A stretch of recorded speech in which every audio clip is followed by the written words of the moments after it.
tó mo kí wa pé a kú ojúmọ́ a kú ojúmọ́ mọ́ Ọlọ́run Elédùmarè kò ní kọ̀ fún wa láṣẹ Èdùmarè.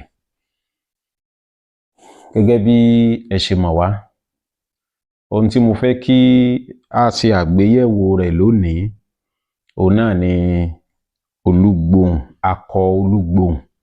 Sàwọn pé mo sọ nínú Olugbohun tí mo fi sílẹ̀ ní ọ̀sẹ̀ tó kọjá, tí mo ní ẹ̀dàn Olugbohun ni mo pe Olugbohun tí mo fi sílẹ̀ lọ́sẹ̀ tó kọjá yẹn, ẹ̀dàn Olugbohun.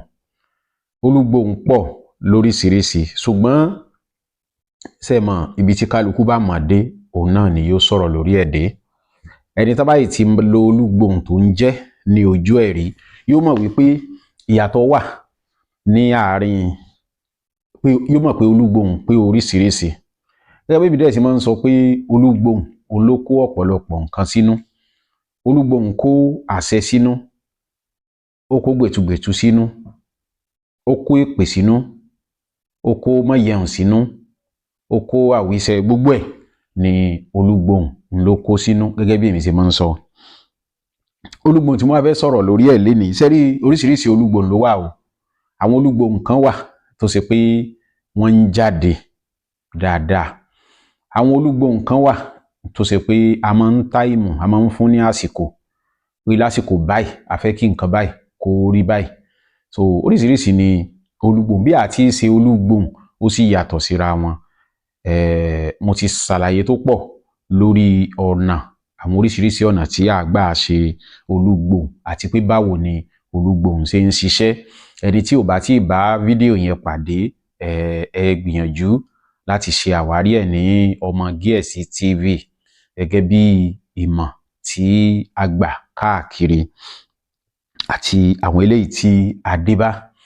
Gẹ́gẹ́ bí èmi ṣe máa ń sọ wípé ẹni tó bá ní Olugbohun gidi tí ń jẹ́ lọ́wọ́, Olugbohun pọ̀ gẹ́gẹ́ bí mo ṣe sọ, àìmọye Olugbohun. Ṣùgbọ́n ẹni tó bá ní èyí tí ń jẹ́ lọ́wọ́, tó ní ẹyọ kan tí ń jẹ́ lọ́wọ́, ó ju 10 Olugbohun lọ. Bẹ́ẹ̀ ni, ó ju 10 Olugbohun lọ. Tí Olugbohun bá sì tó Olugbohun, yóò ṣiṣẹ́ tó yẹ kó ṣe o. Bẹ́ẹ̀ ni, yóò ṣiṣẹ́ tó yẹ kó ṣe. Tọ́ Olugbohun eléyìí tí mo fẹ́ fi sílẹ̀ lénìí tí mo pè ní akọ Olugbohun. Akọ Olugbohun òun ni mo pe Olugbohun yìí. Àwọn Olugbohun kan wà tó jẹ́ pé àdúrà lásán ni a fi ń ṣe. Bẹ́ẹ̀ ni, àwọn Olugbohun kan wà tó jẹ́ pé àdúrà lásán ni à ń fi ṣe. Bẹ́ẹ̀ ni, àwọn Olugbohun kan wà tó ṣe pé bàbá àṣẹ ni wọ́n. Wọ́n lè ṣàdúrà, wọ́n lè ṣépè, wọ́n lè pàṣẹ, wọ́n lè yí nǹkan padà. Oríṣiríṣi ni Olugbohun. Mo ṣe bá lọ gbogbo ẹ̀yin asọ̀rọ̀ ṣe tí kì í sọ̀rọ̀ ọ̀dànù. Ìbà f'Elédùmarè ọba. Olugbohun tí mò ń sọ̀rọ̀ lórí ẹ̀ lónìí, òun náà ni kí ni àwọn nǹkan tí ẹ bá mi wá ilẹ̀ pa tí ò tí ì pẹ́ tàbí ìta àti bù tá a ti fi atare pamọ́ síbẹ̀ torí pé kó má bàa fò. Ẹ bá tún bá mi wá ọ̀kùn màkà, dúdú ni o, 21, akọ aláǹgbá 21, ààyè ọ̀gà 9, ẹ̀dùn àrá ojúdá, egbò àìdán àìfọ̀, ìsásùntún kan tó bá kẹnu díẹ̀. Bó la sì wá ṣe, ẹ bá mi gún àwọn ọ̀kùn màkà yìí kúnná dáadáa. Ẹ tún gún egbò àìdán yìí náà tí ó kúnná dáadáa. Ẹ bá mi po ilẹ̀ pa méjèèjì yìí pọ̀ dáadáa. Ẹ po àwọn nǹkan méjèèjì pọ̀ mọ́ ilẹ̀ pa dáadáa. Tẹ́ bá ti po pọ̀, ẹ bá mi ẹ máa dú ẹ̀jẹ̀ àwọn aláǹgbá yìí, ẹ máa dú sí ní ìkọ̀ọ̀kan. A wá kó ìfun àwọn aláǹgbá yìí, a kó sínú àbọ̀ tàbí igbá kan. A wá po ẹ̀jẹ̀ àwọn aláǹgbá yẹn, a pò pọ̀ mọ́ àwọn nǹkan tá a ti gún, a wá fi mọ́ sí gidi kékeré kan. Ṣé rí àwọn ìfun tá a kó sínú ìsásùn yìí, a máa ju ẹ̀dùn àrá kan, ẹ̀dùn àrá yẹn a jù sínú àwọn ìfun yẹn. A wá kó ààyè ọ̀gà 9, a kó sí láàyè, a lọ rì mọ́ ibi tó bá ti ń kọ ebè nínú oko.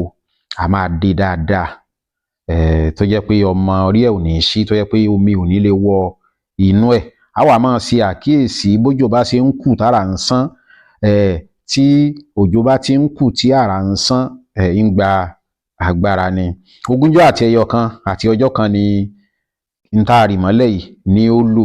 Ṣé wá rí sìgìdì tá a mọ̀ yìí a máa fi raná kó lè le dáadáa, a máa fi sìgìdì a máa fi ra iná. So tó bá ti di 21 days yẹn a lọ wú n tá a bò mọ́lẹ̀, tí a bá ti wú a wá jó, tá a bá ti jó tán a wá pò ní ọṣẹ. Tá a bá ti pò lọ́ṣẹ lẹ́yìn tí a bá ti yọ ẹ̀dùn àrá yẹn kúrò. Ṣé rí sìgìdì tá a mọ̀ yẹn àwọn máa sún rí náà mo ti sọ síwájú o títí tá a fi lọ wú ìsásùn yẹn. Ṣé wá rí sìgìdì ọṣẹ tí a wá ṣe yìí a fi ẹ̀dùn àrá a fi sínú ìsásùn yẹn, a fi sí àárín ọṣẹ, a fi tẹ́lẹ̀ ọṣẹ, a wá kó ọṣẹ lé lórí, a wá fi sìgìdì yẹn a fi lérí ọṣẹ, a ṣẹ̀ṣẹ̀ wá fi àkùkọ ọdẹ ọlọ́dún mẹ́ta a fi bọ sìgìdì náà, a wá gbé ìsásùn yìí sí igun ilé pẹ̀lú ọtí sinapu kan. Àwọn tó bá fi ń ṣiṣẹ́ tó fi ń dálejò lóhùn wọn ó ta aṣọ funfun sí igun ilé, tó bá gbé sí wọn àfàṣọ funfun wọn á fi bò lójú. So sìgìdì Olúgbòhun ni o, a lè ránṣẹ́, kò síṣẹ́ tá a lè rán tí kò ní jẹ́. Kí wá ní èèwọ̀ rẹ̀? Èèwọ̀ ẹ̀ náà ni pé a gbọ́dọ̀ sin nǹkan ọ̀sìn nínú òrùlé tá a bá gbé sìgìdì sí o. Kìí ṣe bí èèyàn o, kò fi nǹkan kan ṣe èèyàn, kò pa èèyàn, kò ṣe kán o. Ṣùgbọ́n nǹkan ọ̀sìn bí ẹran ewúrẹ́, àgùntàn, nǹkan ẹ má jẹ́ ká sìn ní abẹ́ òrùlé tí a bá gbé Olúgbòhun yìí sí, nítorí pé tí a bá ń sìn wọ́n máa kú. Mo rántí inú ilé kan tó jẹ́ pé wọ́n gbọ́dọ̀ sin Olúgbòhun, wọ́n gbọ́dọ̀ sin nǹkan ọ̀sìn ńbẹ̀. Ìgbà tí wọ́n ń sin nǹkan ọ̀sìn ńbẹ̀ tí nǹkan ìbẹ̀rẹ̀ sí ní kú, ìgbà tí wọ́n ṣèwádìí lọ tó fa ibi tí Olúgbòhun yìí ti jáde nù, tí wọ́n ṣèwádìí bọ̀ ni àwa trace ẹ̀ títí wọ́n àdọ́dọ̀ bàbá kan. Bàbá yìí ló wá ṣàlàyé bí ó ṣe jẹ́, tó jẹ́ pé nǹkan ọ̀sìn bá ti mú wọbẹ̀ kò ní lọ́jọ́ méje tí èkú. A dúpẹ́ ní ọwọ́ Ọlọ́run. 08061408254 nọ́mbà tí ẹ lè fi bá wa sọ̀rọ̀. Gẹ́gẹ́ bí mo ṣe máa ń sọ, tẹ́ ẹ bá ní ìbéèrè lórí àwọn àṣírí tẹ́ bá fi ilẹ̀, ẹ mẹ́sẹ̀jì wa ní WhatsApp ni, ẹ má pè wá o. Ẹ mẹ́sẹ̀jì wa ní WhatsApp, a reply yín. So kò sí àwọn iṣẹ́ tá à ń fi ilẹ̀ nínú àwọn iṣẹ́ wa tí a lè bá yín ṣe. Ìkànnú àwọn Olúgbòhun la tún fi sílẹ̀ yìí, nílé yìí tí ó tún rinlẹ̀ dáadáa, tó jáde dáadáa. Sìgìdì ni o, bẹ́ẹ̀ ni, ṣùgbọ́n ó rinlẹ̀ dáadáa. Gẹ́gẹ́ bí èmi ṣe máa ń sọ, tí a bá wò láti inú oṣù tó ń bọ̀ lọ báyìí àti bọ́ sí oṣù pé ká máa múra pé a fẹ́ ṣe ọdún, àbí àbá ti bọ́ sọ̀hún wá oṣù kejìlá kí ló kù, àti múra díẹ̀díẹ̀ pé a fẹ́ ṣe ọdún. Nǹkan ọdún mi ẹ má gbàgbé o.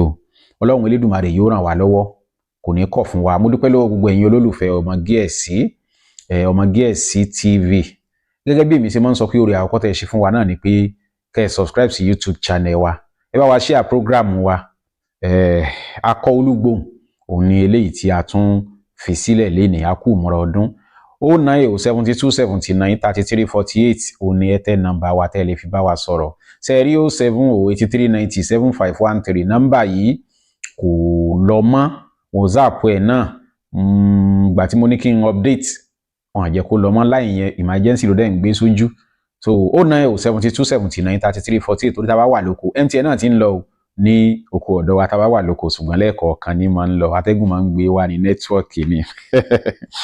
Gẹ́gẹ́ bí mo ṣe sọ, 08061408254 òní nọ́mbà tí ẹ lè fi bá wa sọ̀rọ̀. Nọ́mbà méjèèjì àti 09072793348 òun ló wà ní WhatsApp. Ẹ bá wa sọ̀rọ̀ tí ẹ bá ní ìbéèrè, á dá yín lóhùn. Gẹ́gẹ́ bí mi ṣe máa ń sọ, tó bá ti bí mi léèrè ìbéèrè kan tí mo sì dán lóhùn, tó bá béèrè kejì ó ra dátà o, èmi ò béèrè owó lọ́wọ́ rẹ. Ṣùgbọ́n tó bá ti béèrè tí mo dán lóhùn, kò sẹ́ tó lè ní òun bí mi léèrè ìbéèrè lórí àwọn iṣẹ́ tá a fi sílẹ̀ ní o, tí mo ní kó lọ́ọ́ mówó wá. So nítorí náà ẹ free láti béèrè. Ọlọ́run Elédùmarè yóò ràn wá lọ́wọ́. A kú ìmúra ọdún ayọ̀ láṣẹ àti wọnú oṣù bàbàbà tá a tún ti dé November, ìparí November la tún wáyé o, a tún fẹ́ wọ December. lágbára lọ́wọ́ ló bá ṣe lo November tó tán á lo December tí ó tàn gúgú á tún lo January á tún kà dé òǹkà December padà tá a tún lò gbó pẹ̀lú àṣẹ Ọlọ́run. Mo dúpẹ́ púpọ̀ lọ́wọ́ gbogbo ilé o. Ẹ ṣé.